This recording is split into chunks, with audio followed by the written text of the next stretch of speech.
Buenas tardes, Facundo.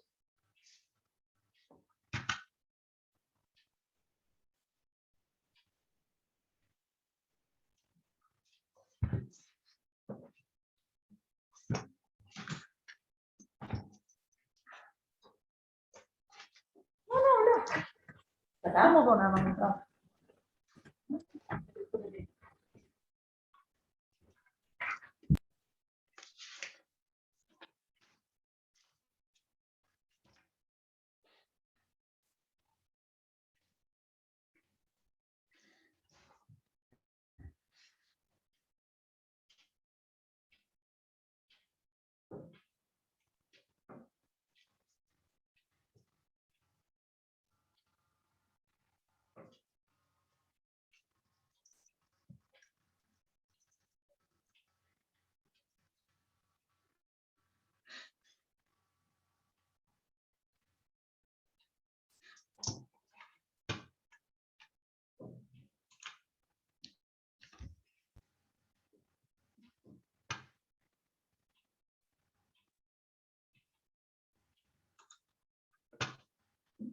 ¿Y cámara tampoco? Igual Estefanía, buenas tardes. Hola, buenas tardes. Ahí la prendo yo. No estoy merendando.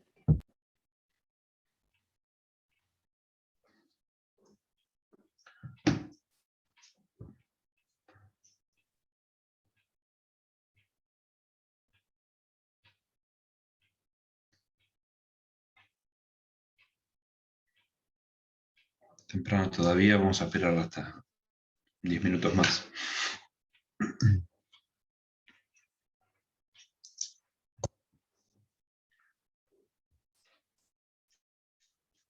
Mientras voy haciendo un listado con los que se van presentando, ya que no cuento con un listado no me han proporcionado un listado de la comisión todavía. Hola, ¿cómo estás?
En la clase que hubo,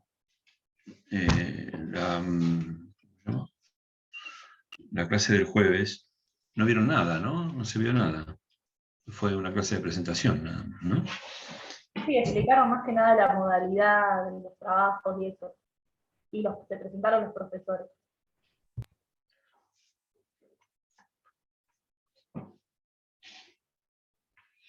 Bien. Entonces vamos a empezar de cero.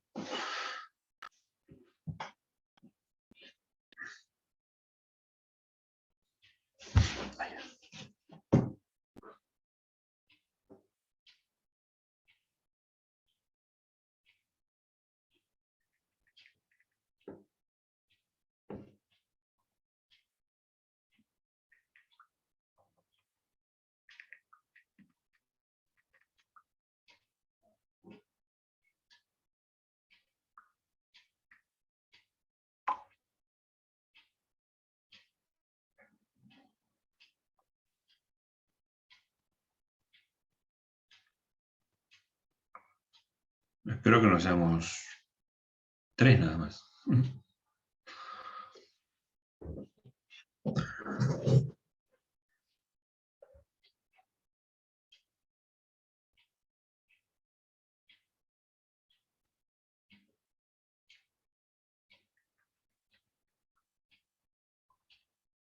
Preguntando si hay listados.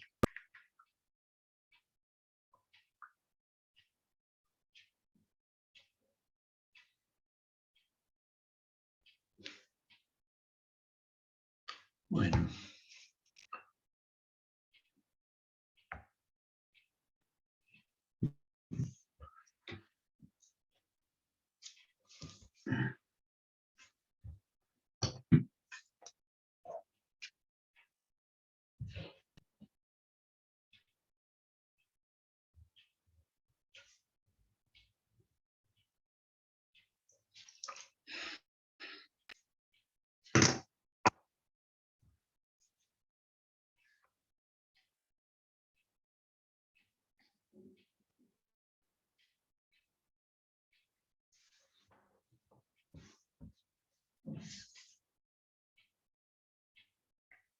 Buenas tardes, Anabela. Hola, profe. Vamos a esperar un poquito. Porque ya...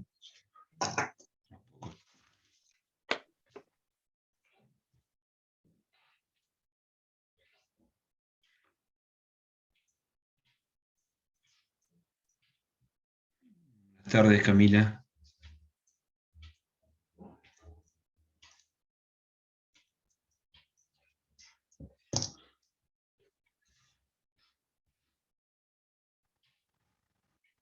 Hola, buenas tardes.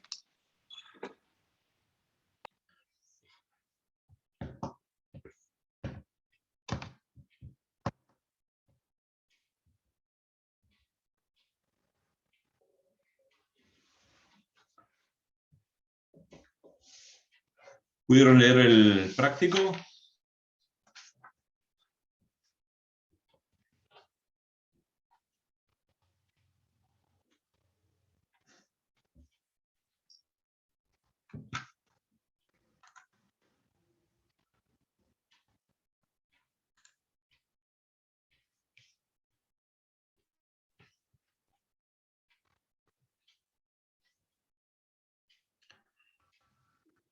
Ninguno es de Mar del Plata, ¿no?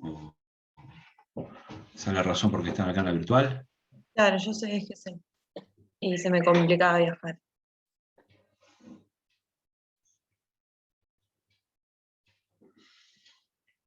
¿Los demás?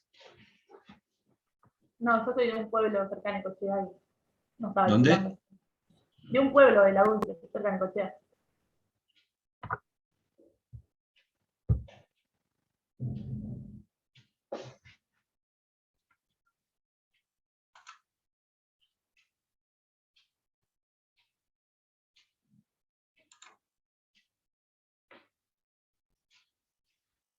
Esperamos 5 minutos más, a ver si ingresan más.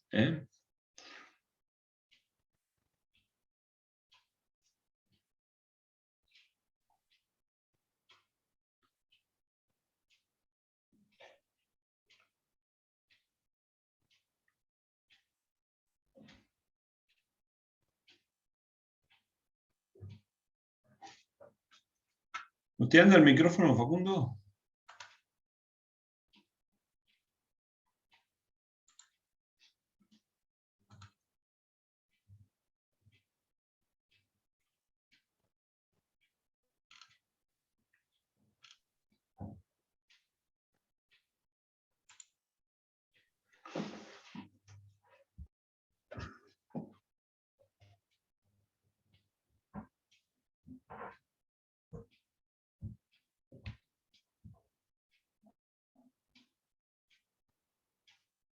Ah, bien. Sí, me marcaba como que hablaba, pero no se escuchaba.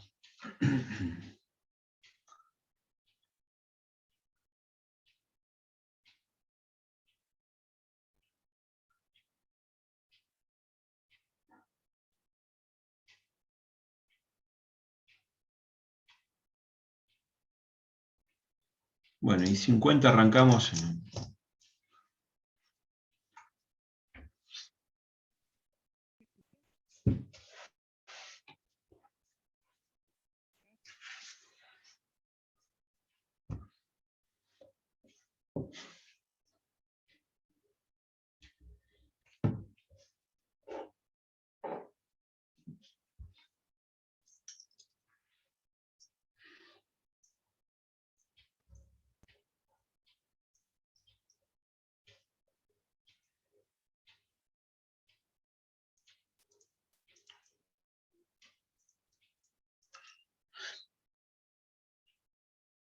Buenas tardes, Magalí.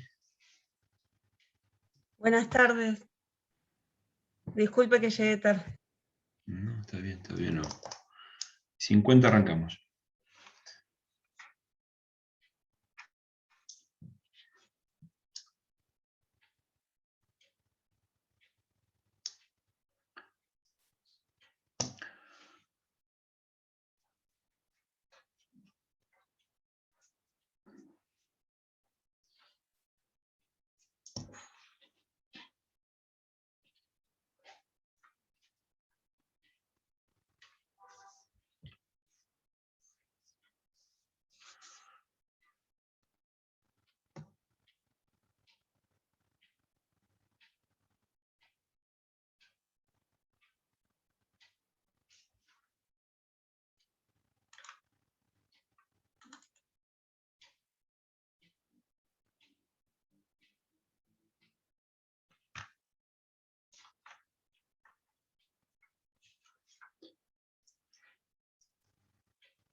Bueno, vamos a empezar nosotros. Entonces.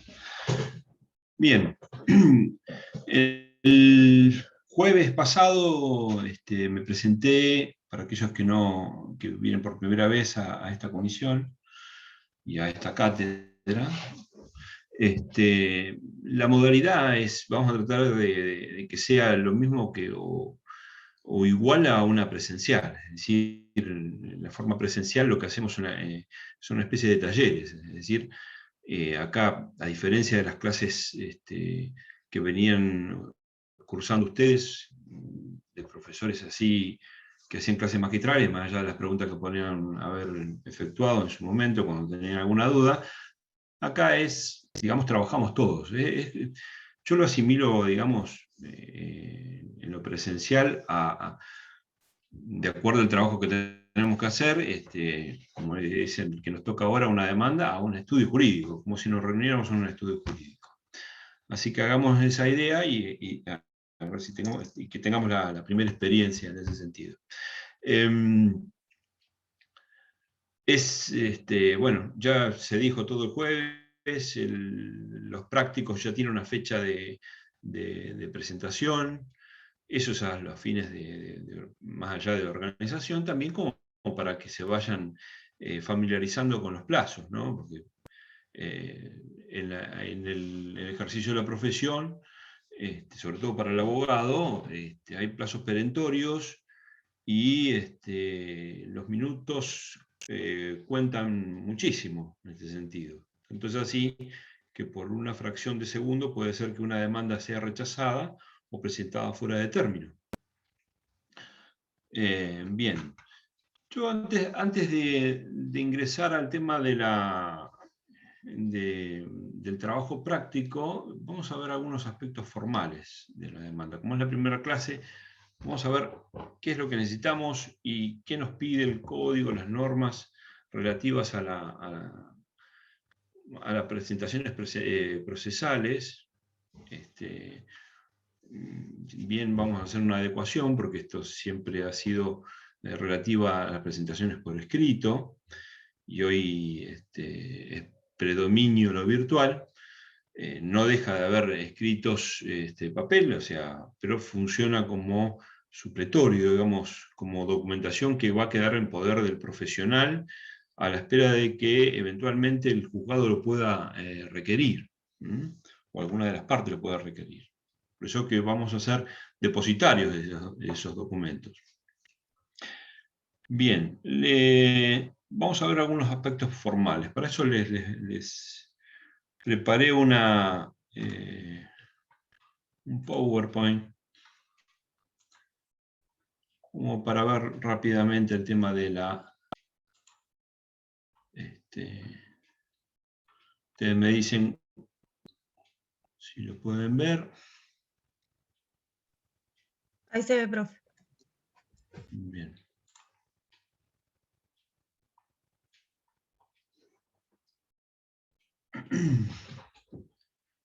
¿Qué es lo que hay que tener en cuenta para las presentaciones electrónicas? Hay requisitos formales. Como les decía, la normativa que hay en este aspecto es la más antigua, es relativa a los escritos, ¿no? Pero en cuanto a lo que hace su forma, se pueden utilizar. En cuanto a su forma aplicable a lo que es digital, digamos. El primer artículo que aparece en el Código Procesal es el artículo 118, que nos dice que los escritos deben ser presentados a máquinas, azul, negro, manuscrito, bueno, en caracteres legibles y sin claros. Esto es, bueno, un poco ya de la época que se redactó el código, ¿no? Bueno, el que vamos a usar más es el inciso segundo, encabezarse con la expresión de su objeto. Es decir, todo escrito que nosotros iniciemos, el escrito que llamamos la presentación que hace el abogado, ya vamos a ver en qué forma se puede presentar, debe encabezarse con la expresión de su objeto. Esto es libre, pero siempre tiene que estar aludiendo a lo que se pide. De ahí la expresión de su objeto, es decir, promueve demanda de daños y perjuicios, ratifica lo actuado, solicita apertura a prueba, etcétera, etcétera. El nombre de quien lo presenta, es decir, ustedes habrán visto en el derecho procesal que la forma de presentarse es con patrocinio o con apoderado, con poder. Es decir, lo que va a variar acá es la forma de redacción que nosotros nos presentamos. Si nos presentamos con patrocinio, es la parte quien va a hablar, digamos. Se va a redactar en primera persona. Tengan en cuenta esto. Entonces, lo primero que van a hacer es presentarse la parte, sus cargas, que es denunciar su nombre, puede también denunciar el DNI, pero el domicilio es real. En este caso es real, va a ser tenido como tal, debido a que lo denuncia la propia parte. También nos pide el domicilio constituido. En este caso el domicilio constituido, en el artículo 18, alude al físico. Pero también, después vamos a ver, otra acordada, ya aplicado a la nuevo, digamos, a la parte digital, al domicilio constituido electrónico. Entonces tiene que haber un domicilio físico y un domicilio electrónico. La enunciación precisa del carácter de la carátula del expediente, es decir, esto, imagínense que eran presentaciones que se hacían en mesa de entradas, en los juzgados, entonces debían individualizarse a qué expediente iba destinado. Las personas que actúan como terceros, este era el carácter de apoderados, los abogados. También puede ser que se presente la parte como representante de una sociedad, de una persona jurídica. En ese caso también actuarían ustedes como los abogados con patrocinio. Lo único que cambia es quien se presenta la parte, pero representando a una persona jurídica, o una persona ideal. Las personas que actúan deberán presentar además en cada escrito el nombre de sus representados, o cuando fueren varios, remitirse a los instrumentos que acrediten la personería. y están firmados por sus interesados. La firma, que en este caso es la firma gráfica, la firma en el papel, es reemplazada por la firma digital, el famoso token, en la cual esta firma es la producción lo producido de un certificado que se otorga, en caso de los abogados particulares, una firma digital otorgado por el organismo de Contralor, que en este caso va a ser la Corte, la Suprema Corte de la Provincia de Buenos Aires, para litigar en la Provincia de Buenos Aires, ¿no es cierto? Lo otorgan a través, o lo solicitan a través del Colegio de Abogados departamental. Hay otros organismos que se presentan en los expedientes para, que son, digamos, que representan a organismos. En ese caso es una dirección, una firma digital distinta, o sea, un domicilio electrónico distinto. En mi caso, por ejemplo, yo soy abogado de la Fiscalía de Estado de la Provincia de Buenos Aires, que es la que representa los intereses, los intereses patrimoniales en los procesos de toda la provincia, salvo el Banco Provincia, que tiene su propio cuerpo de abogados, pero todo lo que tiene que ver con la Provincia de Buenos Aires interviene en la Fiscalía de Estado. No hay que confundirse con lo que es la Fiscalía del Ministerio Público. Estos son los abogados de la provincia, ahí intervengo. Y ahí tengo una firma digital distinta, perteneciente a la Fiscalía de Estado. Así hay otros también, por ejemplo, como de la municipalidad o otros abogados que representan a organismos, ¿no es cierto? Pero el abogado particular, por general, el organismo de Contralor es la Suprema Corte de la Provincia de Buenos Aires. Y en el caso nuestro es la Jefatura de Gabinete de la provincia. Entonces, repasemos. Todo escrito debe tener encabezamiento con la expresión de su objeto, el nombre de quien se lo presenta, domicilio constituido, sea electrónico o físico, la carátula donde va dirigido el expediente, y si actúa como tercero, hacer mención a los poderes, y en un punto aparte que después vamos a ver cómo se hace, que es el punto relativo a personería. Y la firma, obviamente, en este caso va a estar constituida por la firma digital.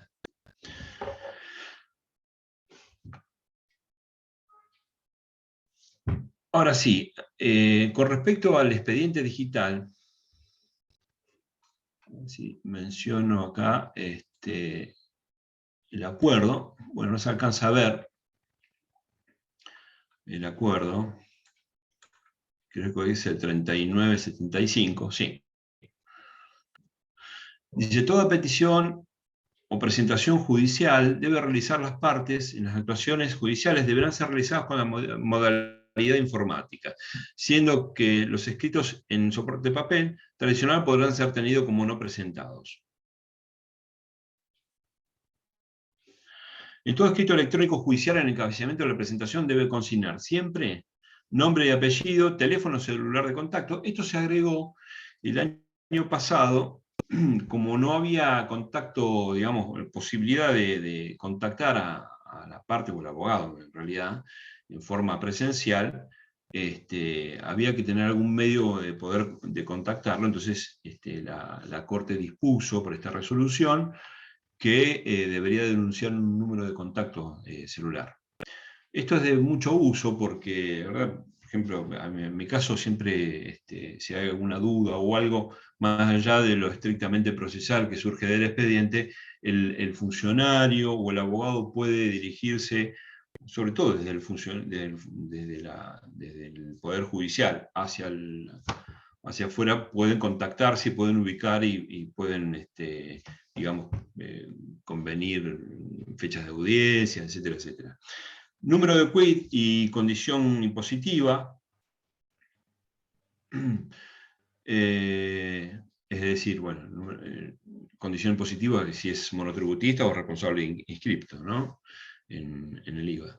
Datos de inscripción de matrícula profesional, la matrícula profesional para poder litigar en la provincia de Buenos Aires debe ser expedida por un colegio de la provincia.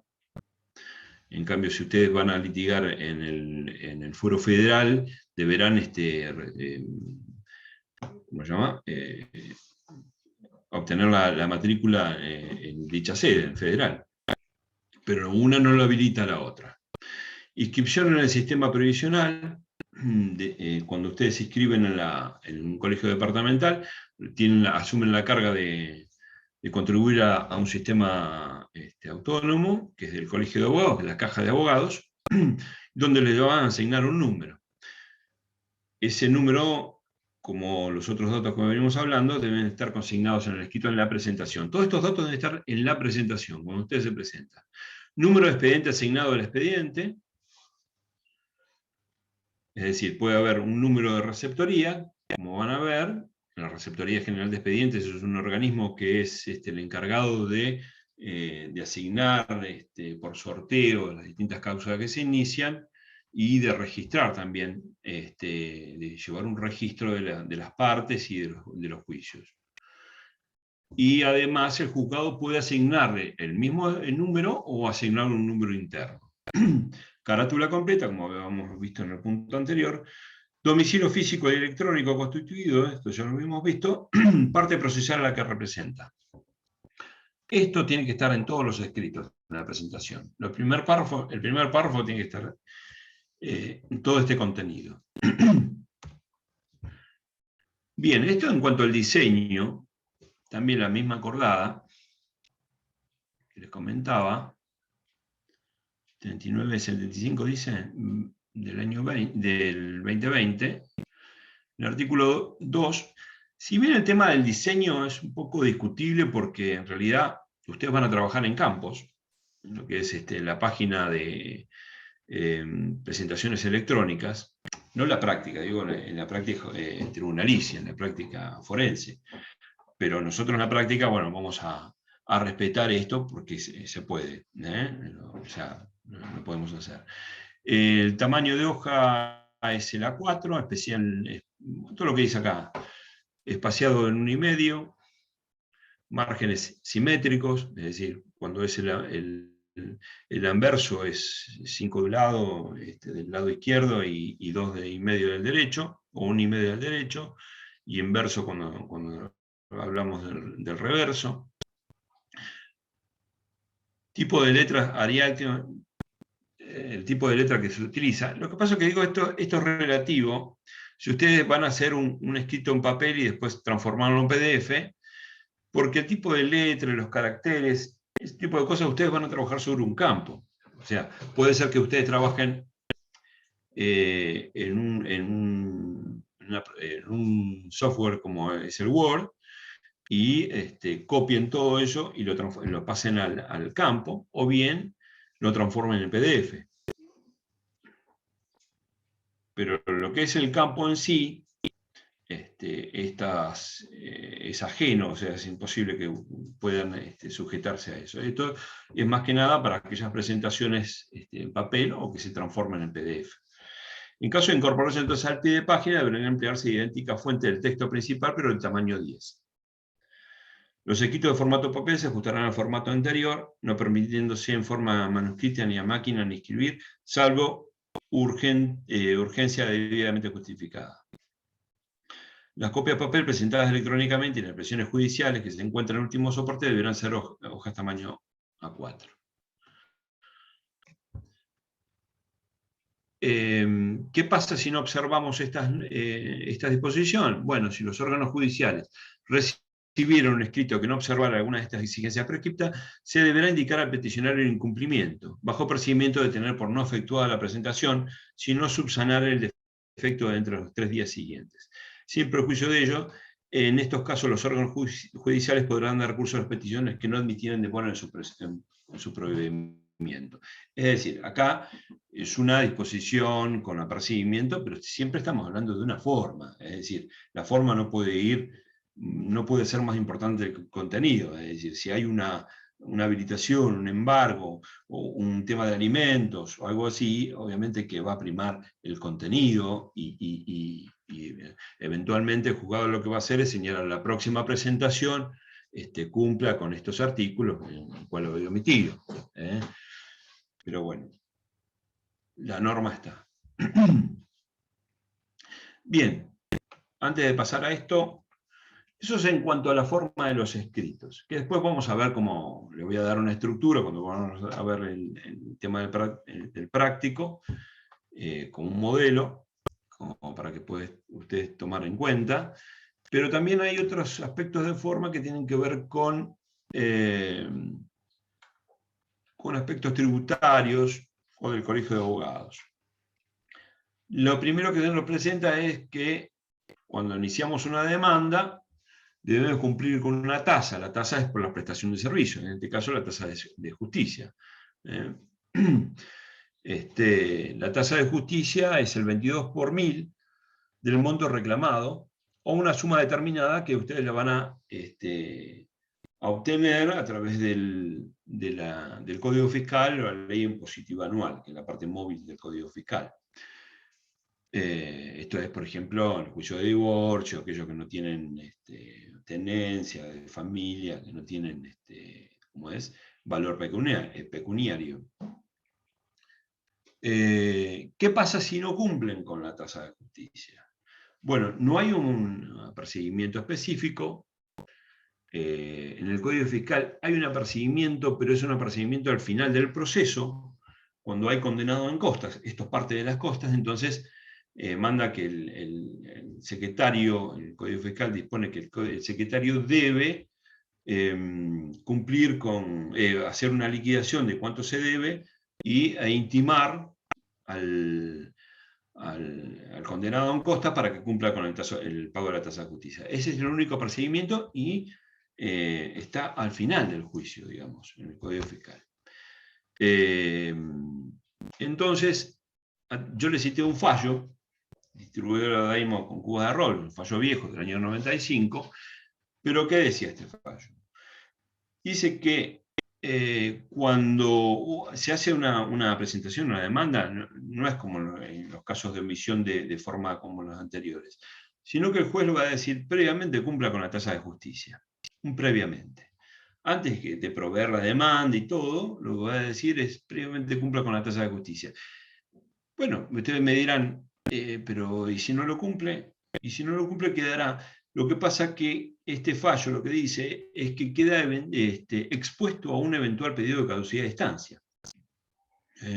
Entonces, el actor, que en principio tiene que cumplir la tasa de justicia al iniciar el juicio, no se lo provee, entonces puede venir a presentarse cualquiera de las partes, eventualmente que no estén presentados, pero que vayan señalados como legitimados pasivos para presentarse espontáneamente y pedir la caducidad de la estancia. Entonces, si no cumple con la activación, se le declara la caducidad de estancia. Entonces, la sanción está implícita, es decir, quedar expuesta a un eventual pedido de caducidad de estancia. Y no se le provee ninguna presentación hasta tanto cumpla con la tasa de justicia. La única forma hay sujetos que están exceptuados de cumplir con la tasa de justicia, están en el Código Fiscal, como también a través del beneficio de litigar sin gastos. La sobretasa. La sobretasa es un porcentual de la tasa de justicia, es el 10% de lo que pagan sobre la tasa de justicia. Esto tiene un carácter va a la caja previsional de abogados, no a su cuenta particular, sino a la cuenta general de la caja de abogados. En la caja, ustedes cuando hacen algún pago, se lo imputa a, por ejemplo, por honorarios, lo que es aportes, va a la cuenta personal de ustedes.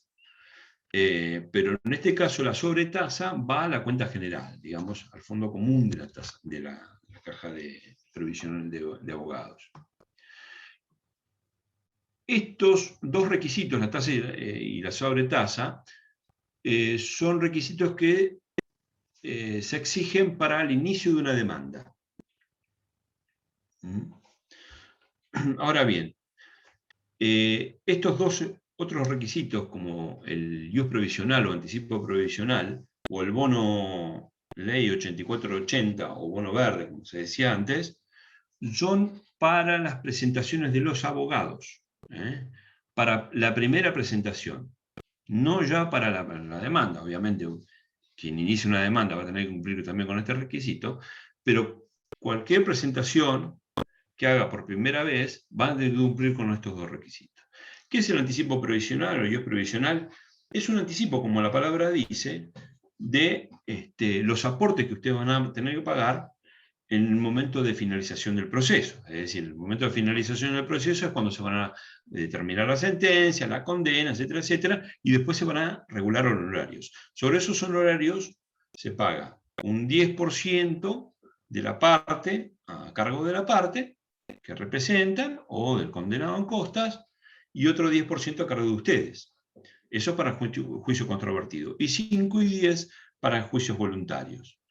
Pero como eso se paga a final del juicio, este es un adelanto, que es una suma fija, ahora no recuerdo el monto cuál es, creo que son 900 y algo, pero bueno, está en la página de la caja. Este importe fijo será deducido en el momento que ustedes tengan que pagar los aportes por la regulación de honorarios que se haga en el finalizar del juicio, o cuando le regulan honorarios, llegado el caso.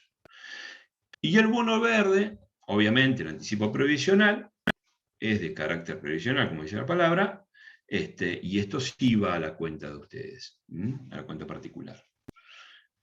Es el número de legajo.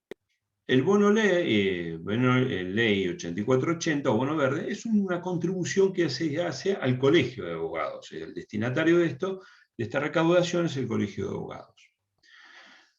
Vuelvo al tema de la tasa de justicia, nada más que a título informativo. La tasa de justicia, lo que se recauda, antes era, digamos, a las arcas de la provincia de Buenos Aires, pero hoy hace más o menos, desde el año 93, 92 creo, que se dispuso que lo recaudado en tasa de justicia se distribuye con todo el personal del Poder Judicial. Así que es como que tienen dos ingresos extras en el año, como si fueran medios aguinaldos, de lo recaudado en toda la provincia. Todos cobran por igual, lo mismo. Desde el cargo del secretario, el único que excluye es el cargo del juez, fiscal, defensor, etc. Pero además cobran todo. Así que, con más razón, hay un interés por parte del Poder Judicial de recaudar esto, ¿no? Vuelvo al tema del bono ius. El bono ius tampoco hay un apercibimiento, pero ha habido una determinada construcción de plenarios establecidos en la Cámara. Los plenarios, ¿saben lo que es? El plenario es cuando todas las salas de una misma Cámara se ponen de acuerdo en disponer un fallo respecto a un tema determinado, y que es obligatorio para los jueces inferiores, para todos los juzgados inferiores. En este caso hubo distintos plenarios que fueron variando a través del tiempo. El primer plenario que hubo con respecto al incumplimiento del bono y el anticipo tenía que ver con un apercibimiento muy riguroso, que era el que no cumpliera a los 2 días o al otro día se le devolvía la presentación. En este caso, ustedes verán que la consecuencia era muy, muy dañina, porque la consecuencia la sufría la parte. Imagínense que una presentación puede ser la primera presentación de una demanda, que interrumpe un plazo de prescripción. Entonces, que le devuelvan esto era muy gravoso, digamos. Entonces se fue atemperando con un nuevo plenario que corrigió el anterior, diciéndole que bueno, un requisito de forma, y que quien sufría las consecuencias era alguien extraño al profesional, que son cargas del abogado. Tanto el bono y el ius son cargas del abogado, es decir, son los abogados los que deben contribuir con esto, de su propio dinero, digamos, no. Tan es así que las liquidaciones, cuando se hacen los gastos al final del juicio, esto no debe estar incluido. Entonces veían cómo fueron temperando en los distintos plenarios. El siguiente que salió fue una intimación por 2 días, por cédula. Bueno, la cuestión que le quiero ver acá, mostrarles la sanción que dispone el desglose de un escrito de mando de excepciones por el incumplimiento del pago del ius provisional y el bono ley por parte del letrado afecta el derecho de defensa de su cliente en el caso de que tal intimación no le haya también anoticiado de modo efectivo, si bien la parte no era la destinataria inmediata de la intimación o cumplir con el pago de dichas cargas, debe ser notificada por cédula en su domicilio real respecto a las consecuencias gravosas que podría llegar a sufrir el posible, la posible parte, no sé, no alcanzo a ver lo que dice acá abajo.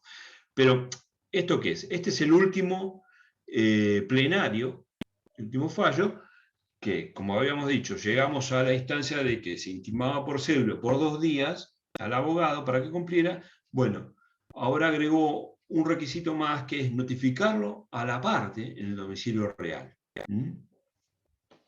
Aún así, si no se cumpliere a pesar de ello, bueno, se lo tendrá por no presentar y se le devolverá el escrito.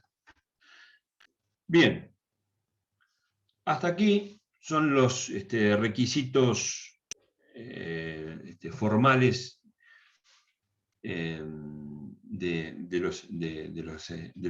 los escritos. Vamos a los requisitos específicos del escrito de demanda, que es lo que vamos a hacer como trabajo práctico en el día de hoy. La enunciación está en el artículo 330. Como acá está, perdón.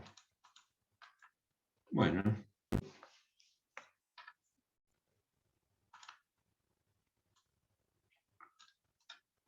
Perdón. Les decía que está forma de la demanda, no de la demanda. La demanda será deducida por escrito y contendrá nombre y domicilio del demandante, nombre y domicilio del demandado, la cosa demandada, designándola con toda exactitud, lo que podemos decir, la podemos reconocer en el escrito de demanda con el objeto, los hechos en que se funda, explicados claramente, el derecho expuesto sucintamente, evitando repeticiones innecesarias, la petición en términos claros y positivos. El caso de que no pueda precisar el monto, podrá diferirlo para su oportunidad. Y también hay una excepción con respecto a esto cuando se promovió la demanda al solo efecto de interrumpir la prescripción. Bien. Esto después vamos a ver en tema específico con respecto al cuando hagamos el trabajo práctico. Yo le voy a dar un modelo. Bueno, vamos al caso práctico.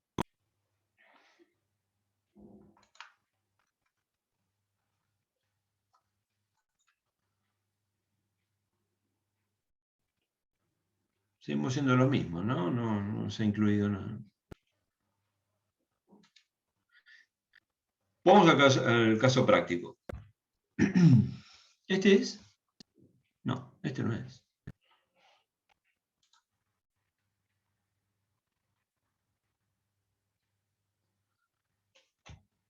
No era este el caso práctico, ¿no? No, era otro.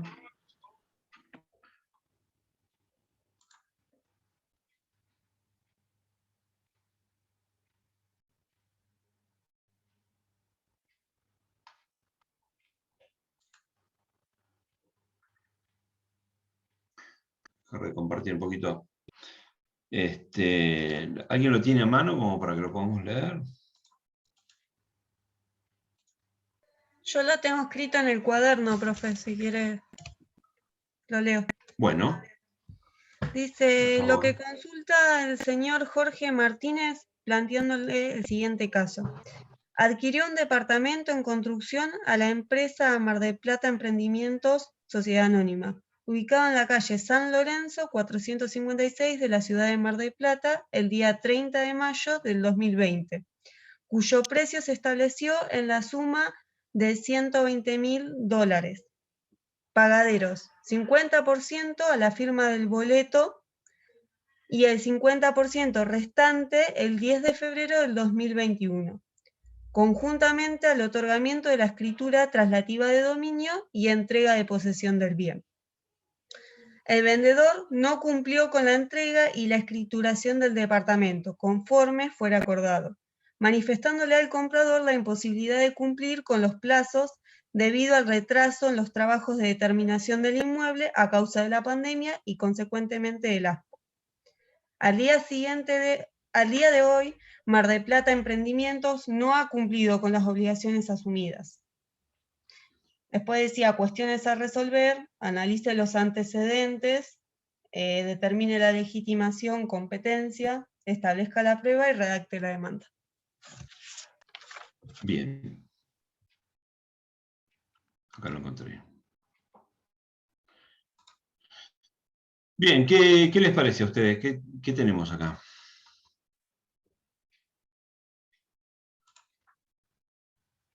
Un incumplimiento contractual. En principio tenemos un incumplimiento contractual, es cierto. Bien, lo primero que vamos a tener en cuenta es qué es lo que quiere nuestro cliente, ¿no es cierto? En este caso.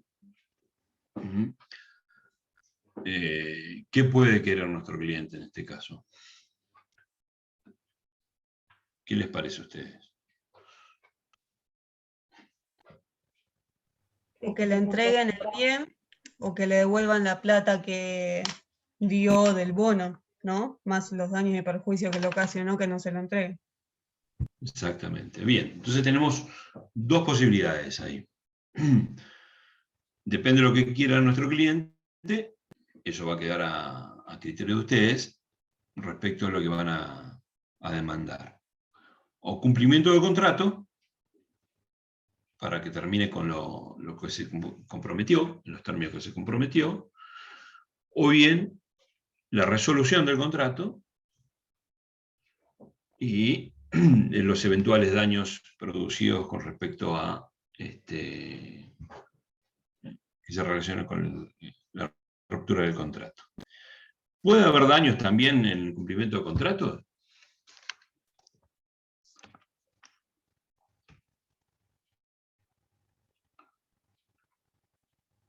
¿Qué les parece? Sí. Sí, porque eventualmente estaba, a ver si lo puedo compartir, estaba pactado para una fecha determinada y es posible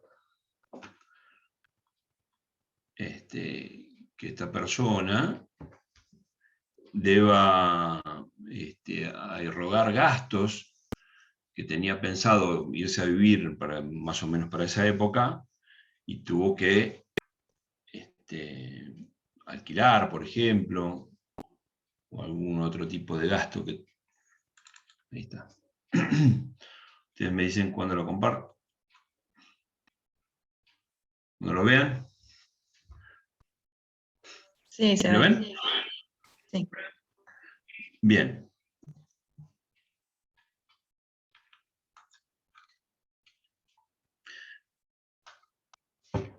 ¿Se entiende? Entonces, queda a criterio de ustedes qué van a reclamar, si van a reclamar el cumplimiento del contrato o van a reclamar la resolución del contrato, y en ambos casos pueden reclamar daños y perjuicios. Eso es en cuanto a los antecedentes, ¿no es cierto? Determina la legitimación. Legitimación activa, en este caso, El señor ¿quién Jorge es? Martínez.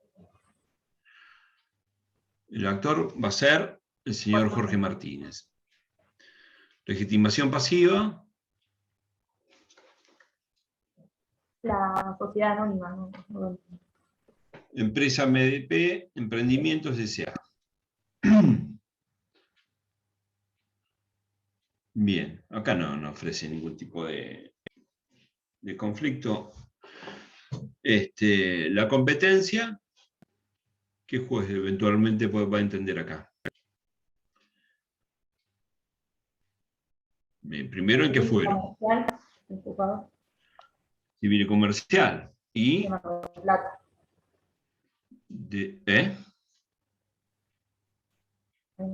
El juzgado civil comercial de Mar del Plata. De Mar del Plata, porque el contrato se celebró acá. Vamos a ir a las reglas del artículo 5 del Código Procesal. En lugar de cumplimiento del contrato o en lugar del domicilio del deudor. Opción. Puede ser que en el boleto de compraventa haya pactado, por ejemplo, una determinada jurisdicción.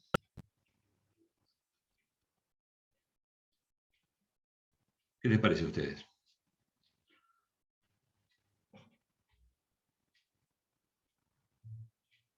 ¿Puede ser? Por ejemplo, tribunal arbitral, por ejemplo, un juzgado de otro lugar. Si fuera así, si se hubiese pactado. Primero, ¿les parece a ustedes que es lícito pactar esa cláusula? ¿Qué les parece?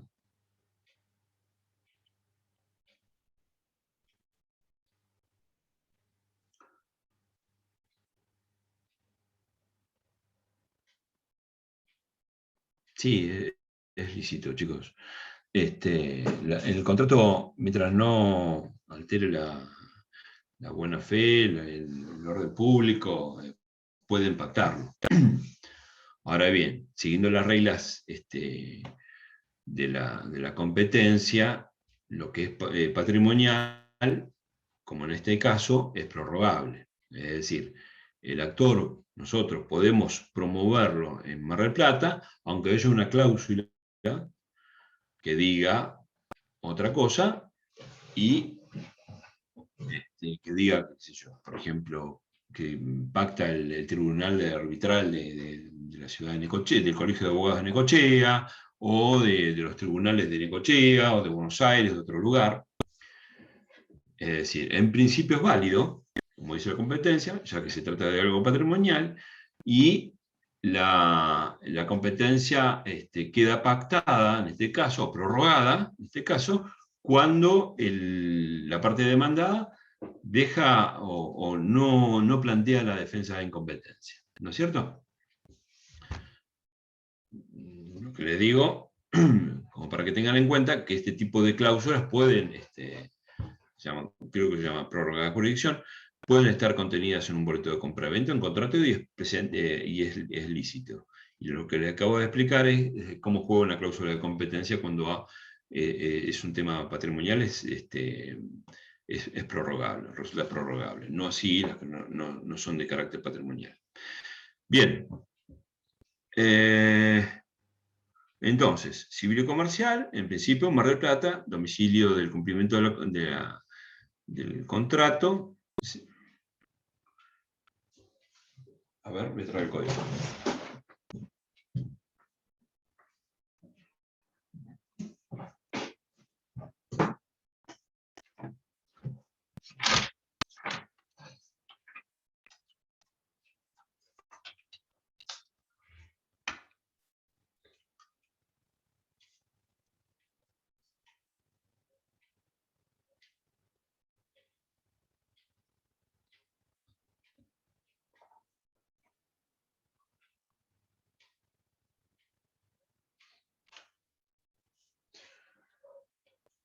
Cuando se ejerciten acciones personales, inciso tercero, el del lugar que deba cumplirse la obligación y en su defecto la elección del actor, el del domicilio del demandado, el del lugar del contrato, siempre que el demandado se encuentre en él, aunque sea accidentalmente en el momento de la notificación. Bien, a menos que hayan pactado la prórroga de jurisdicción y el demandado cuando se presente, haga valer la defensa de incompetencia. ¿Bien? O de pacto del tribunal arbitral. En principio, entonces, el competente juez de Mar del Plata. Establezca la prueba que deberá ofrecer, bueno, eso lo vamos a ver más adelante, redacte la demanda. Bien.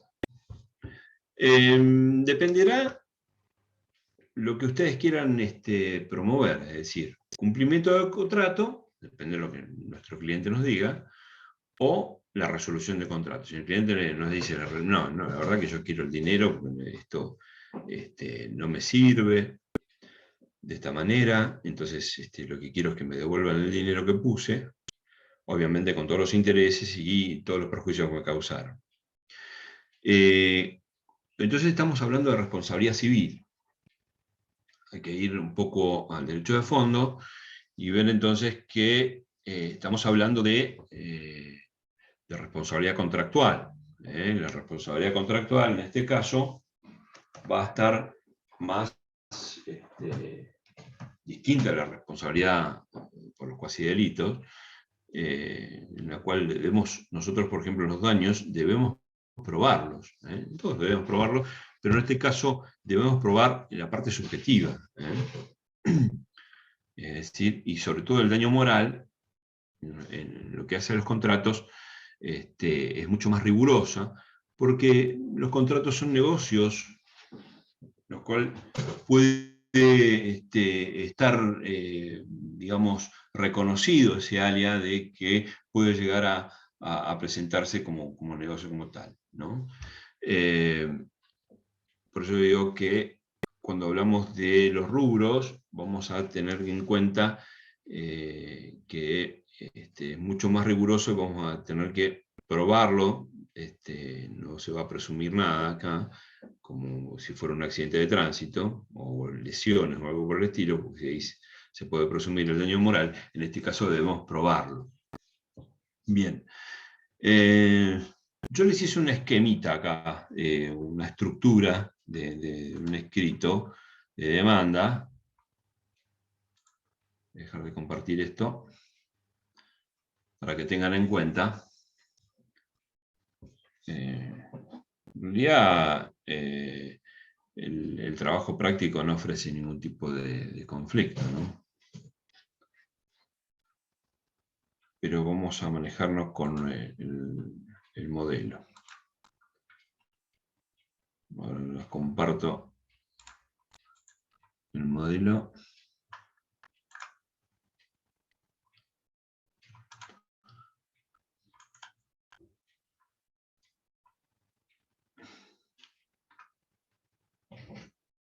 ¿Ahí ven?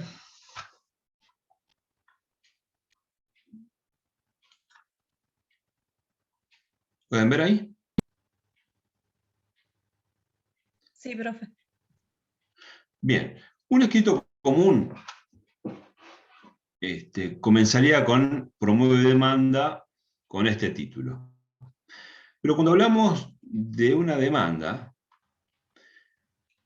les recuerdo que al iniciarse, cuando se inicia un juicio, debemos iniciarlo a través de, o por medio de, la Receptoría General de Expedientes. Es decir, no vamos a ir a un juzgado determinado, porque hay, en este caso Mar del Plata, hay 16 juzgados civiles y comerciales.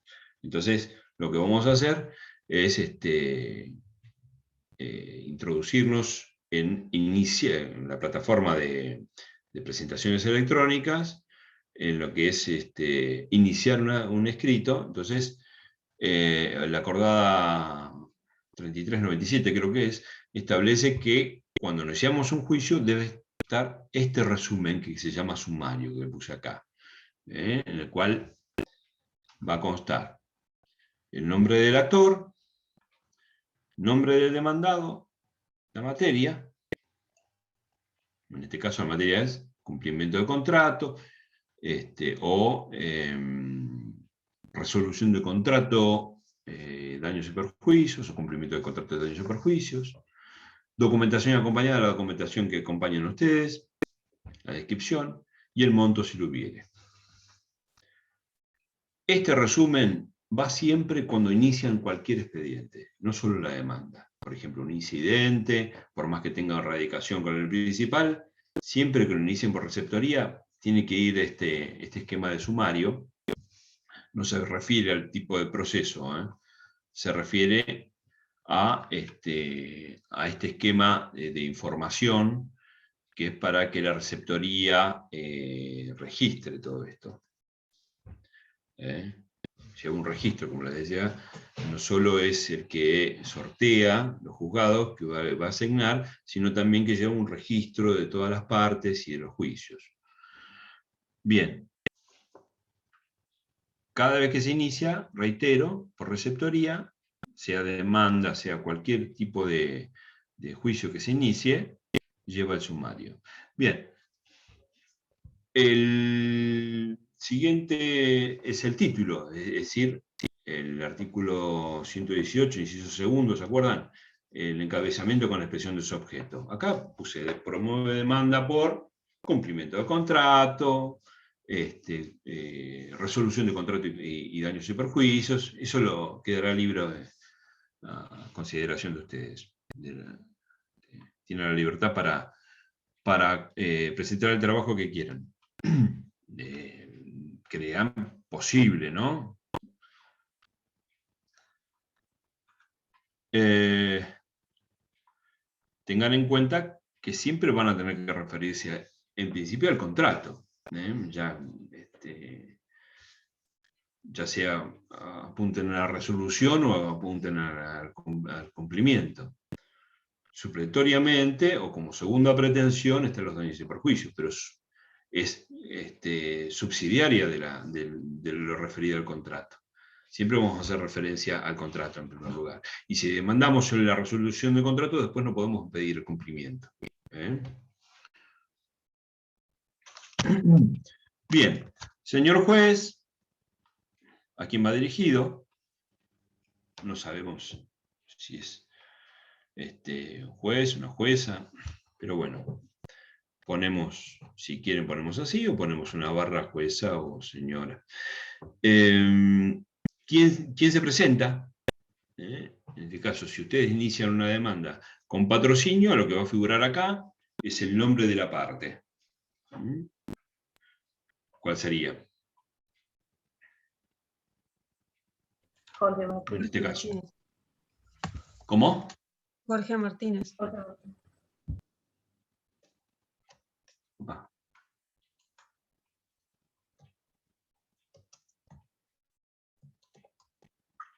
¿Yo escribo, se ve?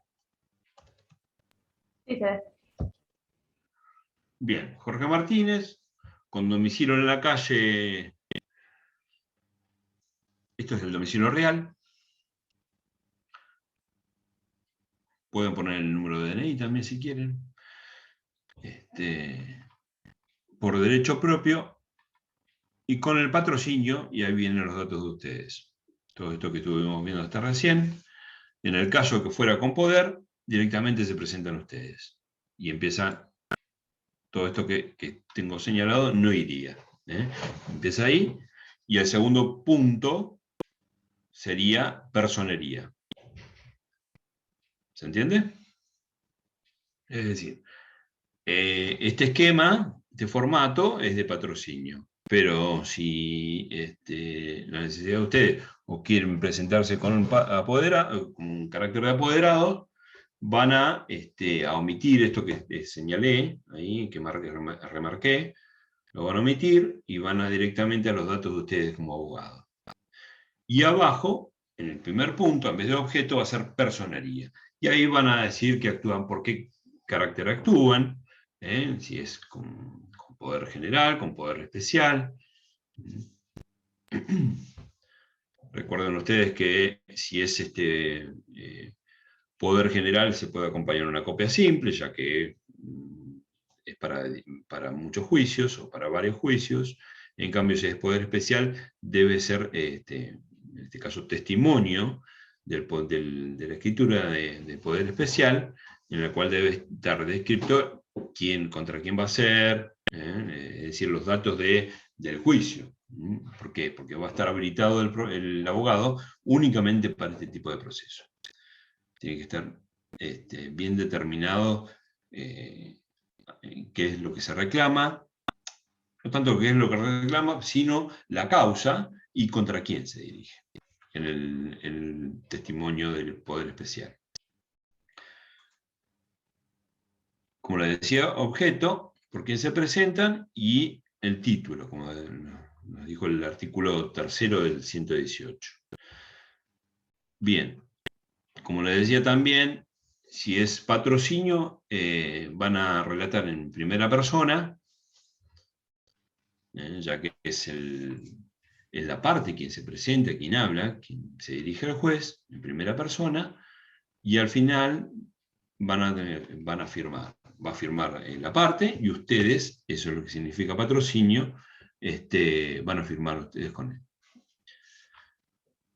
Pero quien se hace cargo de lo que dice acá es la parte, en el caso del patrocinio. Es muy útil o muy común en temas de familia, porque si no se adjudican esas manifestaciones al profesional, entonces para evitar ese tipo de cosas, es muy común que se presenten con patrocinio, salvo, bueno, fuera del país, etcétera, pero siempre se lo van a adjudicar al profesional, lo que digan, ¿no? Sobre todo cuando versan cuestiones muy delicadas. Y si es el caso de poder, ustedes van a hablar en tercera persona, van a referirse al mandante o al representado, etc.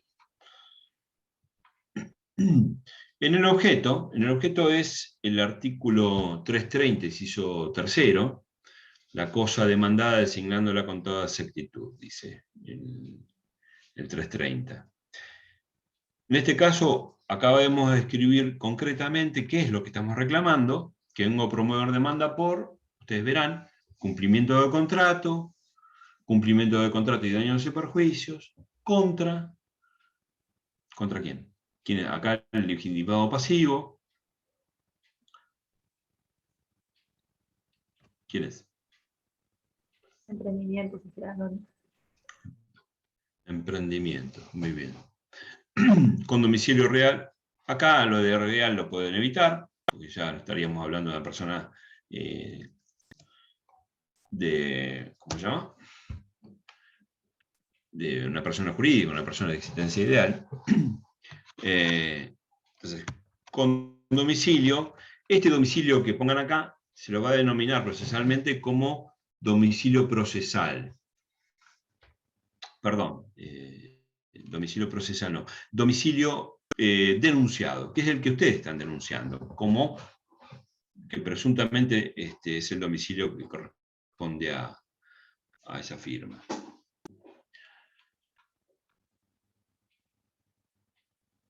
Domicilio procesal es el que ustedes constituyen. Domicilio procesal o ad litem,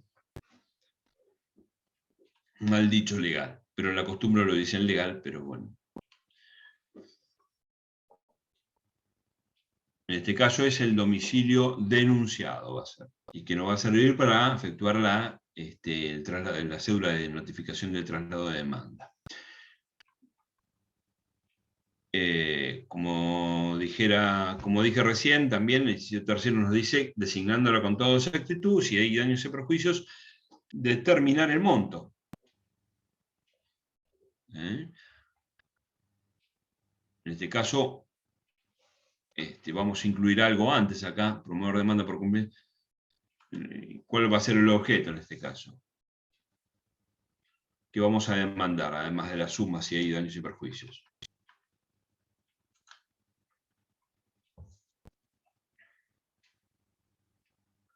O bien la resolución del contrato,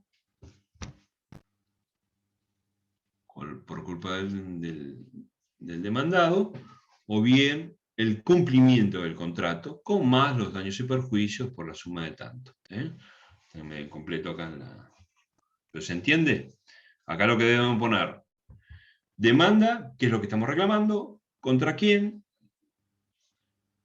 y determinar bien el objeto de la demanda. Esto es muy importante, el tema del objeto. Y si son sumas, debemos incluir los intereses, tipo de tasa, lo debemos efectuar acá, de tasa de interés, cuando reclamemos sumas. Debe estar bien determinado el objeto de la demanda. Y que se impongan costas a la demandada. Otro requisito es que es una causa de mediación, sujeta a mediación, es decir, que para poder promover o celebrite la vía judicial, tiene que haber transitado al menos por la mediación. Es decir, acompañar la constancia del fracaso de la mediación previa obligatoria. Si no, no se abre la instancia. El juez lo devolverá, es decir, vuelva a la instancia al mediador. Incluso cuando ustedes, por ejemplo, en la instancia de mediación han denunciado un domicilio del demandado y resulta que acá en la demanda denuncian otro, el juez lo advierte, lo devuelve a la mediación para que notifique de nuevo en ese domicilio, siempre y cuando hubiese sido el fracaso de la mediación como consecuencia de no haber podido ubicar al demandado, obviamente, ¿no? No así si están las dos partes presentes, o todas las partes presentes, y no se lleva a cabo la mediación por fracaso. Bien. Hechos. Como les decía, los hechos es la narración de los acontecimientos que han sucedido, que preceden al supuesto, al caso. La redacción va a estar, como les decía, si son patrocinantes, en primera persona, y si son apoderados, en tercera persona, referidos siempre al representado o mandante. Y ordenándolos por cronología, digamos. Traten de realizar oraciones cortas, claras, porque todo lo que se alega acá, los hechos, es la alegación. De todos estos hechos, si la contraria, el demandado los niega, nosotros asumimos la carga de probar todo esto. Así que la descripción de los hechos tiene que ser clara y nos va a referir también cada uno de estos hechos que enunciemos como elementos como para susceptibles de comprobación, es decir, vamos a referirnos a de qué modo vamos a probarlo. Lo vamos a remitir directamente a la prueba. Por eso les decía que tengan un orden cronológico y oraciones cortas. ¿Por qué hice este corte acá? No sé si lo ven. Bueno, porque acá el derecho, separé lo que es derecho, porque el derecho siempre se alude al derecho que funda, digamos. Vamos acá a mencionar las normas de la Constitución, del Código Civil, incluso si hay normas inferiores que nos avalan, las vamos a mencionar acá. Pero yo voy a hacer un punto aparte, después de los hechos, que es la fundamentación de nuestra pretensión. Por ejemplo, le podemos poner responsabilidad contractual. Y acá vamos a aludir como una especie de narración a los fundamentos que hacen nuestra pretensión. Es decir, de qué modo podemos ubicarlo dentro de nuestro código, no así hacer una somera mención de los artículos, sino de la responsabilidad. Explicar de dónde viene la responsabilidad que nosotros estamos esgrimiendo respecto del demandado. Es decir, que el demandado debió cumplir con tales normas, o incumplió tales normas. Por ejemplo, vamos a ir al Código Civil y vamos a mencionar qué dice el Código Civil, civil y comercial, con respecto a este tipo de contratos, o cómo debe comportarse o cómo debió comportarse el cumplimiento del contrato, el demandado, es decir, en cuanto a las condiciones del modo, tiempo, lugar. Este punto, que yo lo llamo responsabilidad contractual, ustedes pueden llamarlo como quieran, pero es la fundamentación, porque con los hechos no es suficiente. Esto es darle los instrumentos al juez, los instrumentos legales o fundamentos de derecho como para que el juez nos dé la razón o para que nosotros aleguemos en nuestro favor, en favor de nuestro cliente. ¿Se entiende? Pregunten, chicos, si tienen alguna duda.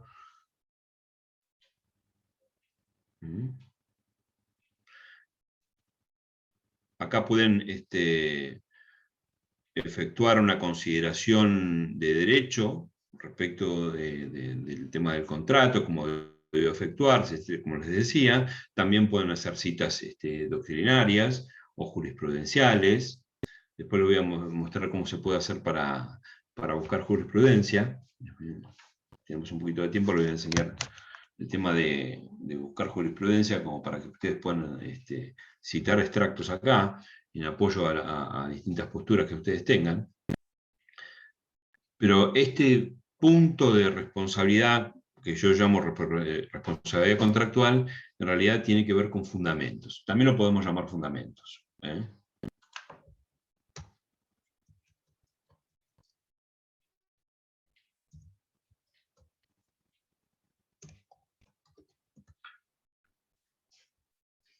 Aludí recién al tema de los contratos, ¿no? La responsabilidad contractual. Pero también, si nosotros, o si ustedes van a reclamar daños y perjuicios, también tienen que hacer una alegación de derecho respecto de los fundamentos, de los daños y perjuicios que van a reclamar. O sea, primero referido al contrato, y luego si van a reclamar daños y perjuicios, referido a la responsabilidad civil o responsabilidad contractual, específicamente, derivada de los daños y perjuicios. ¿Se entiende?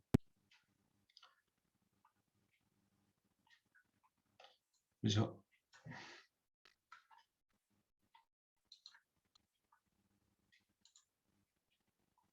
Por eso, derecho lo voy a sacar de ahí.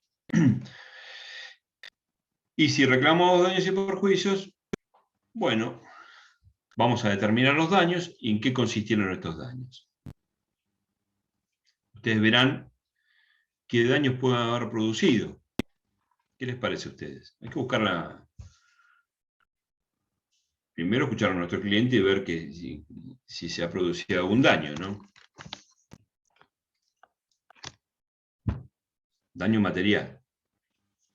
¿Qué les parece a ustedes que podemos dirimir acá o podemos reclamar como daños materiales?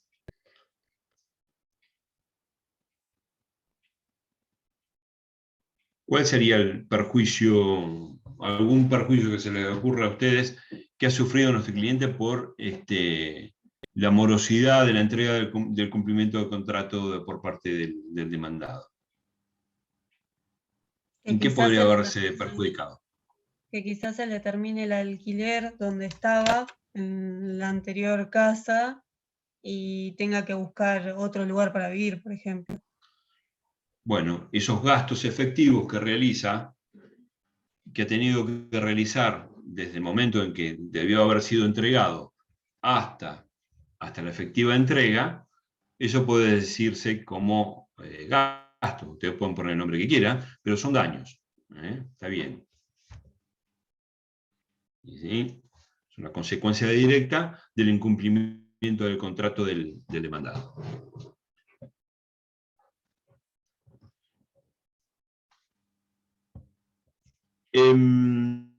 Volvamos al tema del contrato, del esquema que se les dio. En los contratos, ¿qué tipo de contrato es?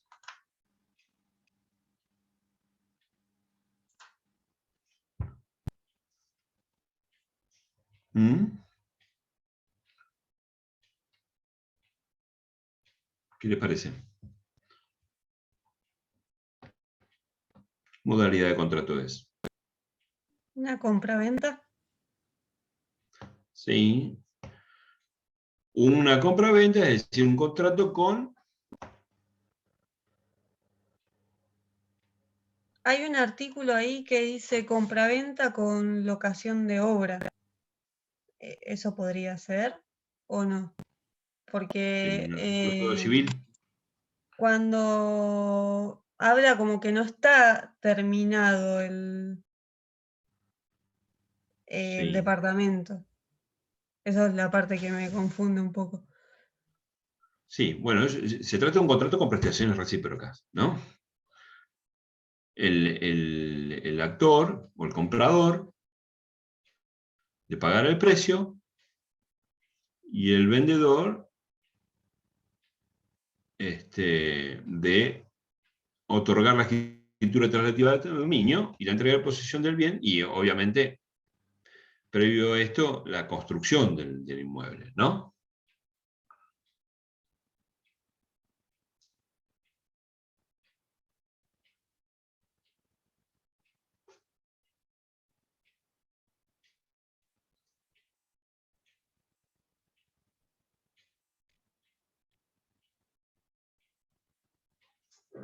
¿Está bien?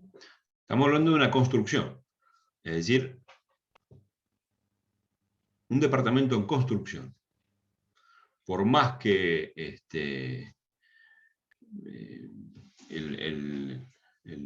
el vendedor quiere otorgar la escritura de translativo de dominio, no va a poder hacer entrega de posesión porque no está construido.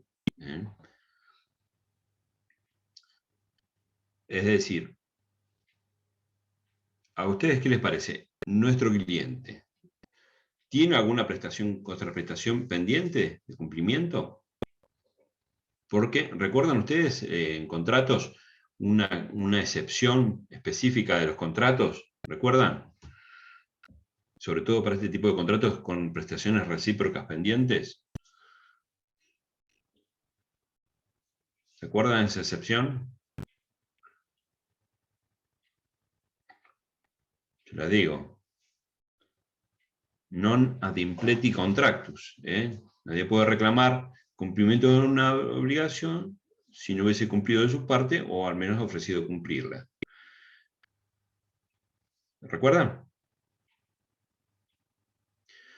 Bien, entonces nuestro cliente ¿puede reclamar la obligación a cargo del vendedor? ¿Está en condiciones de reclamarlo? Bajo la forma de cumplimiento de contrato, obviamente. Adeuda el 50% todavía. Sí, pero el 50% hay una condición.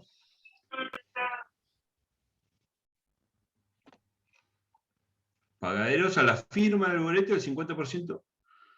Perdón, el 50% restante el 10 de febrero de 2001 conjuntamente con el otorgamiento de la escritura translativa de dominio y la entrega de posesión del bien. Circunstancia que no se efectuó todavía. O sea, la fecha puede haber acaecido, hecho acaeció, pero no faltó la parte del demandado. O sea, no, al menos lo que podría hacer acá, en todo caso, es ofrecer.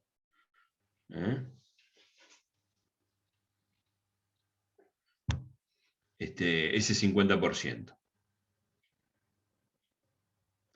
Pero no es exigible porque hay una condición previa que es en el momento de otorgamiento de la escritura y la entrega de posesión. Para eso tiene que haber estado terminado el final de obra de la construcción, que es la que se está reclamando. Es decir, con el 50% que ya pagó nuestro cliente, está en situación de poder reclamar. A lo sumo, dejará una cláusula ahí en la demanda diciendo que para el momento que se cumpla con el contrato, si nosotros estamos reclamando el cumplimiento, recuerden eso, si estamos reclamando el cumplimiento, podemos dejar constancia que ofrecemos el 50% en la oportunidad de pagar el 50% una vez que se cumpla con esa cláusula contractual que estamos reclamando.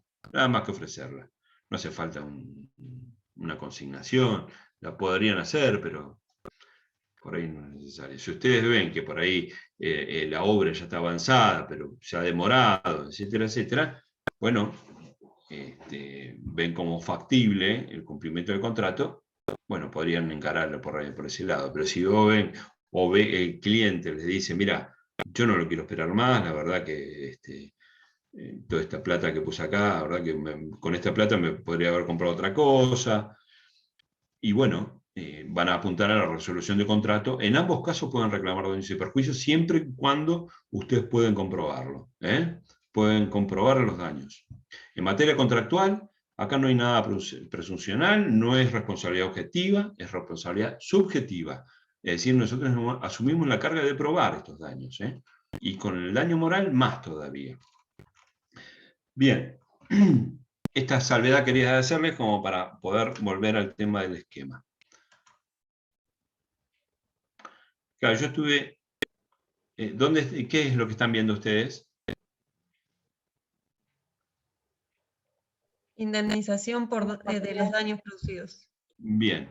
Entonces, hablamos de los fundamentos. Lo primero que vamos a hacer es hablar de los fundamentos de la responsabilidad contractual.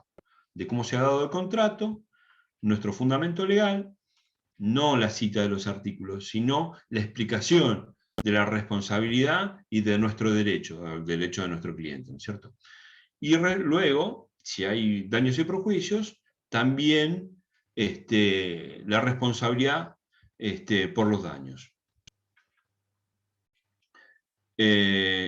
Vamos a aludir los daños materiales. Hasta ahora, por lo que dijo Magali, había dicho, respecto de lo inmediato por ahí, el tema de que tenga que alquilar en otro lugar, efectuar gastos para vivir en otro lugar, cuando ya debería haber contado con ese inmueble para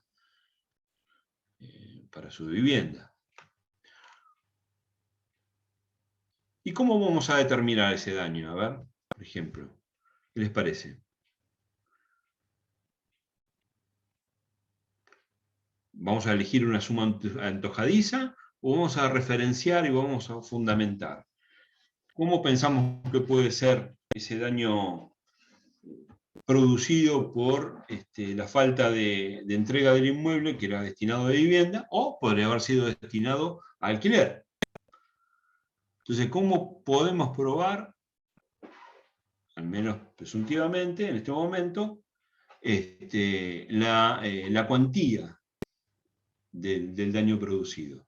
¿Qué les parece a ustedes?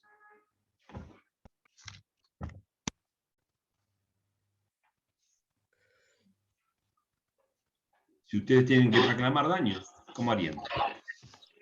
Y si tuvo que alquilar algo más por ese tiempo, no sé, con el contrato de alquiler, cuánto tiene que pagar todos los meses, el gasto, no sé, de sellado, las comisiones para la inmobiliaria. Eso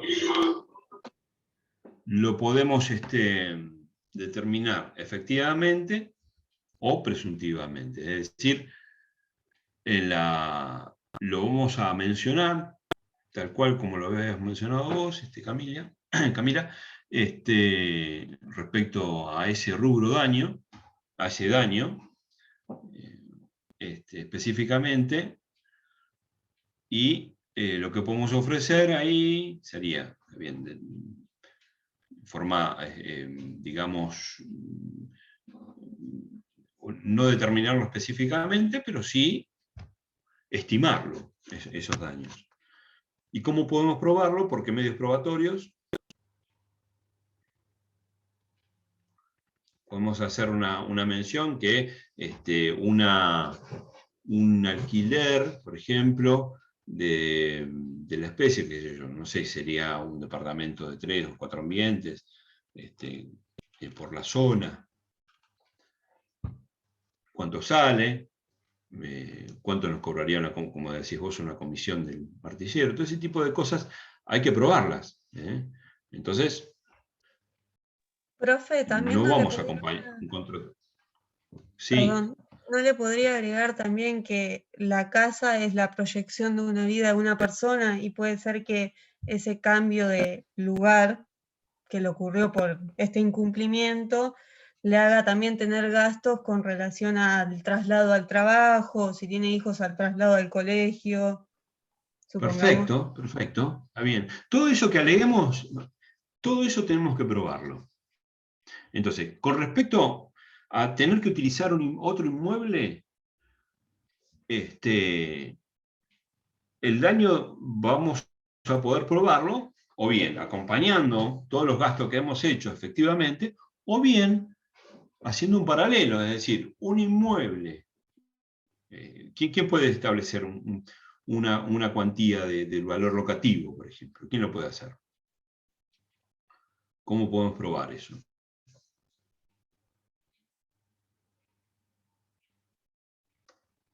¿Qué les parece a ustedes? ¿Con un tasador? Por un perito tasador, un perito tasador inmueble, que se designe y que determine, en su momento, en el momento de la prueba, cuánto vale o cuánto puede valer el valor locativo de un inmueble, de las características que tenía proyectado adquirir, en tales situaciones. Esto siempre y cuando estemos reclamando el cumplimiento. Pues si estamos reclamando la resolución, no podemos reclamar algo así.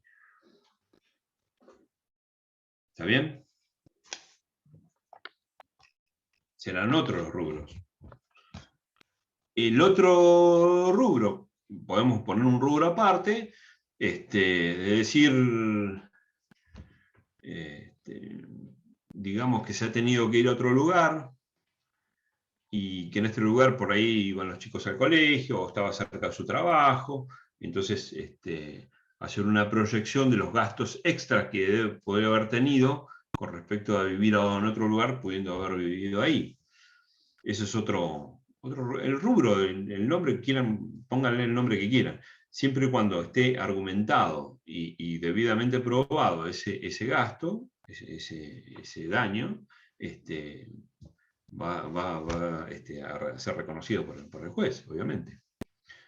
Pero recuerden ustedes que la alegación debe probarse y buscar los medios probatorios idóneos para eso. Bueno, y si se le ocurre algún otro rubro también. Por ejemplo, si lo hubiesen destinado al alquiler, o incluso a hacer un negocio.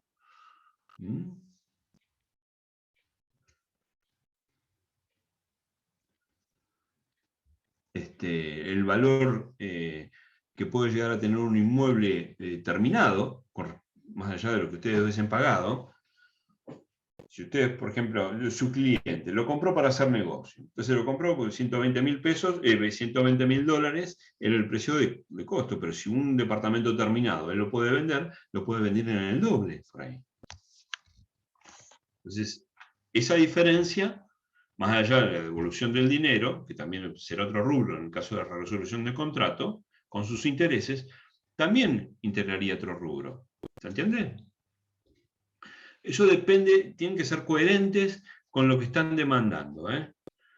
Estos rubros que dijimos recién, de ir a vivir a otro lado, que tener que pagarse un alquiler, de efectuar gastos porque por ahí están en un lugar distinto al que debería estar, son referidos a un cumplimiento de contrato. Pero si nosotros decimos resolución de contrato, bueno, podemos ver que el inmueble por ahí hubiese sido destinado a un negocio y se perdió de ese negocio, o bien del valor mismo.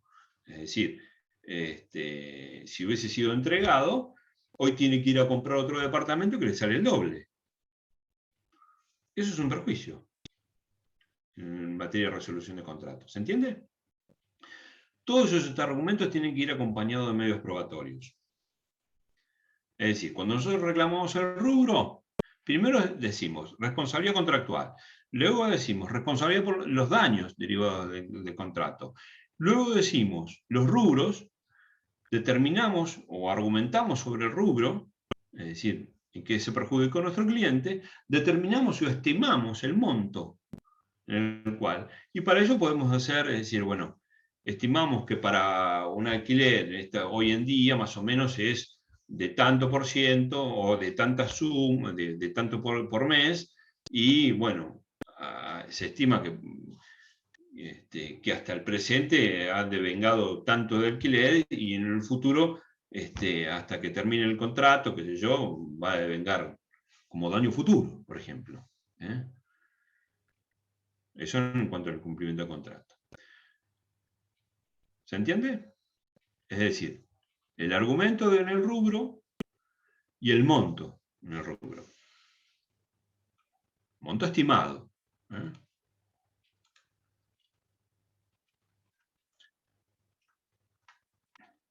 Estos rubros que están acá es referido a un automotor, ¿no?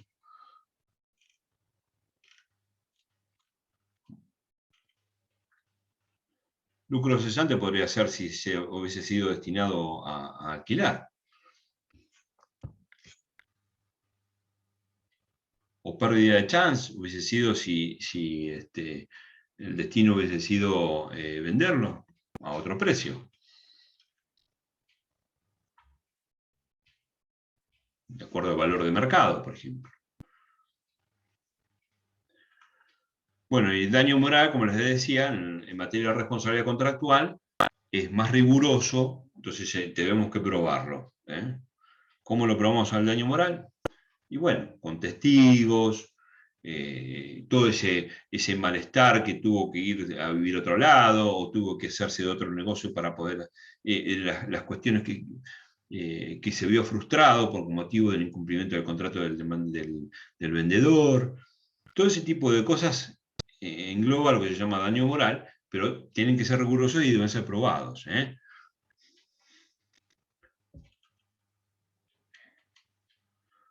Bien. Otros gastos, dice acá. Todos los rubros que se les ocurra, que son factibles de solicitarlo, lo piden. Prueba. Bueno, la prueba, como les dije, acá la documental es la primera que se anuncia, la que están acompañando en el título, como ves en el sumario, te acompaña la documental, bueno, acá lo mismo. Antes de la prueba pericial, de la prueba testimonial, hay una prueba primordial. ¿Cuál es? Informativa. No, una prueba que dicen los romanos, la probatio probatísima. Es decir, que probado esto, la otra no tiene sentido.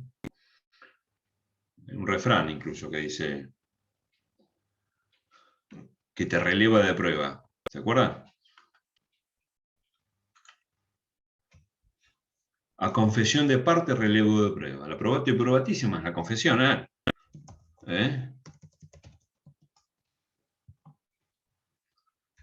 La primera prueba que vamos a ofrecer. Para ofrecer la prueba, más allá de lo que les dije, de ver cada uno de los hechos que alegamos, como para ver qué medio probatorio, tenemos que ir anotando cada hecho para ver cómo lo podemos probar, incluso por varios medios probatorios podemos hacer, probar un hecho. Pero para cada medio probatorio vamos a tener que ir al código procesal y ver en cada punto particular qué nos pide el código. En este caso, la prueba confesional, ¿qué nos pide el código? ¿Qué vamos a pedir acá? Se cite a la contraria, ¿a qué?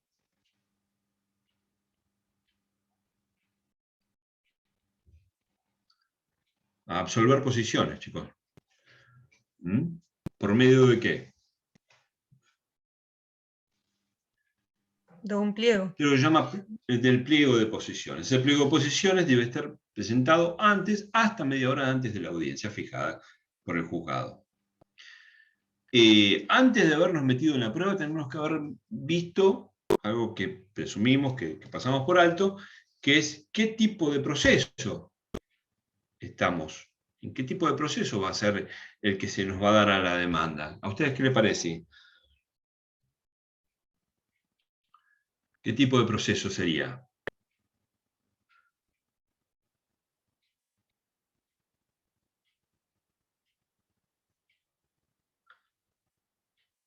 Sumario, ordinario, sumarísimo.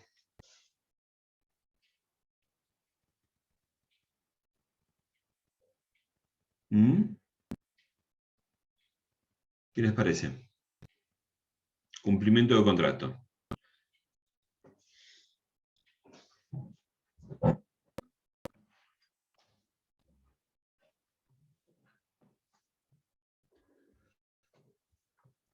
Sumario, chicos. Sumario es. Y si es sumario, nosotros debemos acompañar la prueba. En el ordinario no hace falta acompañar la documental y ofrecer la restante. Sumario y sumarísimo debemos acompañarlo. Ahora, me hace pensar esto, cumplimiento de contrato y eventualmente daños y perjuicios, ¿no es cierto? O incumplimiento de contrato, o derivado de una relación contractual. ¿Hay otro sistema normativo que podemos esgrimir acá o podemos apoyarnos o argumentar en favor del derecho de nuestro cliente? ¿Qué les parece?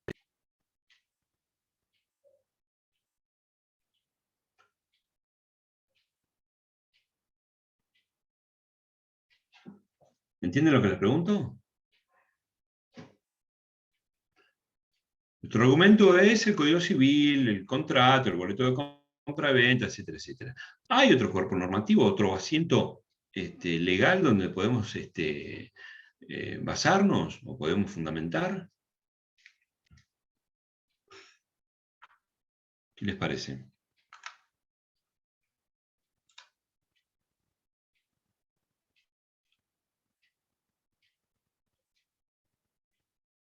Ah, Facundo, me habías dicho ordinario. No.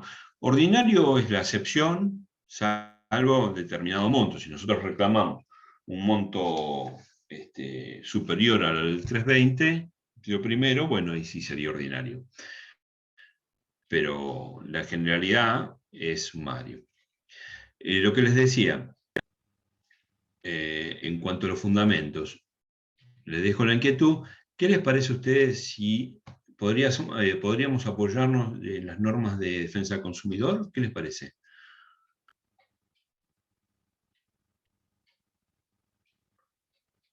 Bueno, considérenlo, fíjense. Lo dejamos para la clase que viene, ustedes me dirán si es posible, si no es posible. Fundarlo también, fundarlo en las normas de defensa del consumidor. Que las normas de defensa del consumidor son siempre mucho más favorables, incluso el proceso es más corto, es sumarísimo. El beneficio de litigar sin gasto también va a ser más corto. Bueno, vamos a apurar la situación. Prueba confesional, dijimos, todos los medios probatorios, ¿cómo se debe ofrecer la prueba? Es basándonos en cada uno de los hechos. Debemos ver con qué medios probatorios podemos ver todos los hechos alegados en nuestra demanda, tanto en los hechos específicamente o en los fundamentos cuando hablamos de cada rubro o responsabilidad civil. Entonces debemos ver con qué medios probatorios. ¿Cómo lo hacemos? Y vamos al código, en cada uno de los apartados del código, ¿qué nos pide? Por ejemplo, la prueba confesional, ¿qué nos pide? Acompañar al pliego de oposiciones, que debe estar cerrado, lo podemos acompañar ahora, o antes de media hora. Lo que sí vamos a pedir acá es que se cite a la otra parte a absolver posiciones que en su momento se va a presentar ¿cómo es? El pliego de oposición. La prueba testimonial, lo mismo. Nos vamos al apartado de prueba testimonial y vamos a ofrecer en el juicio sumario hasta 5 testigos. Podemos efectuar alguna prueba, la prueba informativa, referido a entidades públicas o privadas, referido a lo que obra en sus registros. La pericial. La pericial, también, como todo otro medio probatorio, vamos a tener que ir al código, al punto referido específico a la prueba pericial, y el prueba nos exige dos requisitos. Uno es la especialidad del perito, qué tipo de perito vamos a nombrar, o peritos. Acá, ¿qué podemos pedir? ¿Qué prueba pericial podemos ofrecer? Uno ya habían dicho. ¿Cómo? La caligráfica. ¿No? Por caligráfica subsidiaria para el caso que nos nieguen la documentación privada que se le atribuye al demandado. ¿Bien? En caso, por ejemplo, las firmas del boleto de compra-venta, si no estuvieran certificados por escribano público. o cualquier instrumento de documento de pago, qué sé yo. Entonces dejamos subsidiariamente la prueba pericial caligráfica. Pero hicimos referencia a un perito respecto para determinar un rubro de daño recién. Me dijeron recién, no me acuerdo quién. Es decir, ¿cómo probamos Creo. el tema de... ¿Cómo? Perito tasador era. Un perito tasado, que bien puede ser un arquitecto o puede ser un martillero corredor público. Bien, la especialidad, ustedes verán qué otros peritos pueden ofrecer. También pueden ofrecer un perito arquitecto con respecto a las obras.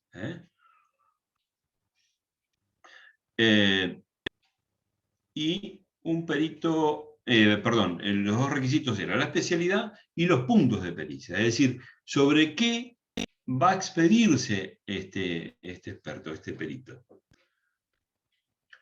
Por ejemplo, caligráfico, si determinen la veracidad de las firmas inciertas que corresponden al demandado, eventualmente han sido negadas a contestar la demanda, que realice cuerpo de escritura,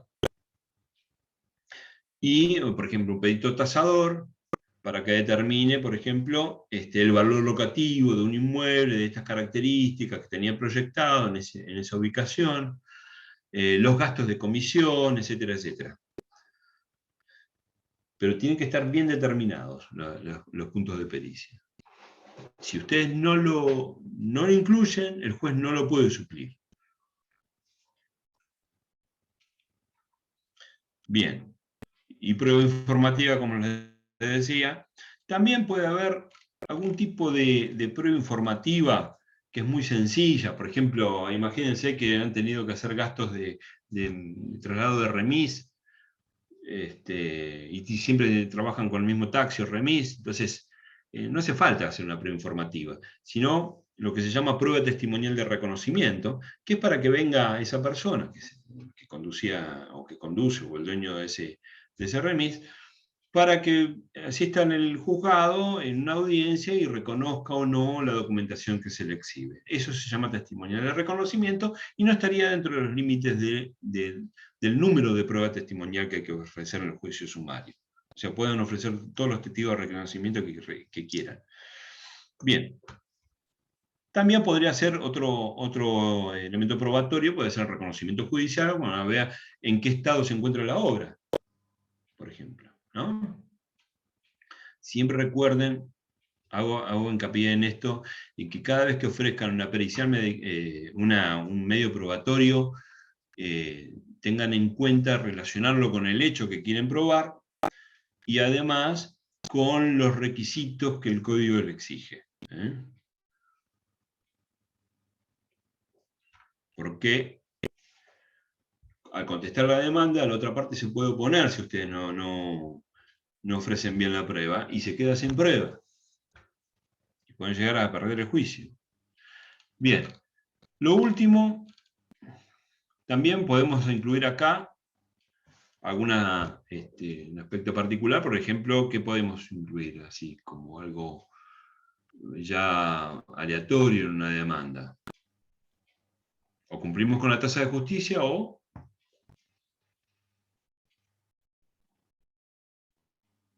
¿qué les parece?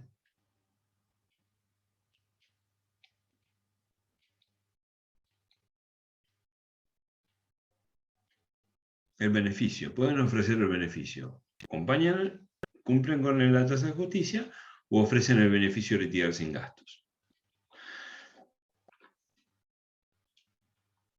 Bien. Bueno, estamos ya pasados de hora. Por ahí podemos completar la semana que viene con algunos puntos, algunas cosas que quedaron colgadas, que no pudimos verlas hoy, porque una demanda es lo que más trabajo lleva. Así que bueno, por ahí lo podemos cumplir la semana que viene, más allá del trabajo específico que nos toque la semana que viene. Yo no sé si era contestación de demanda o medida cautelar, pero podemos usar la primera parte de la clase como para algunas dudas que tengan ustedes. Total, la fecha de presentación es dentro de 2 semanas, como para anoten las dudas que tengan. Me pueden consultar por el, ¿cómo se llama? Por el campus, correo electrónico. También les paso un correo electrónico, a ver si, por acá por el chat, donde ustedes pueden dirigirse directamente ahí.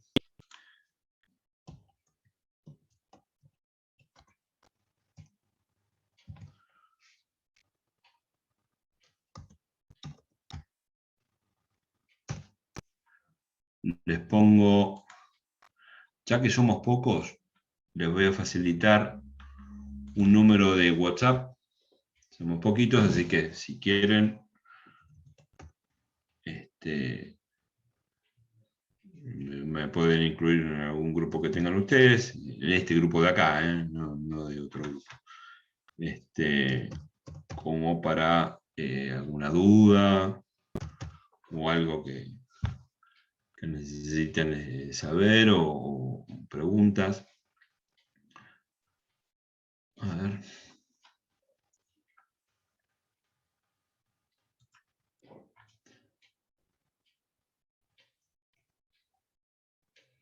Creo que es así, ¿no? ¿Está bien el número así? ¿Lo ven?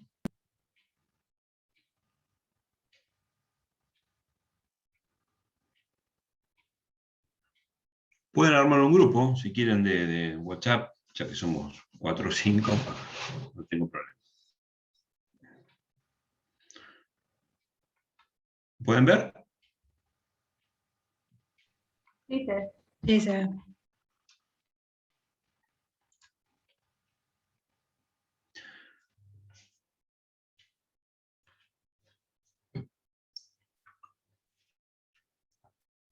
Bien. Bueno, nos vemos. Mañana tienen con el doctor Julio Maggi otro trabajo. Léanlo, mírenlo antes de ir a la clase, si lo trabajan en clase. Y conmigo tienen la semana que viene. Así que nos vemos el martes que viene.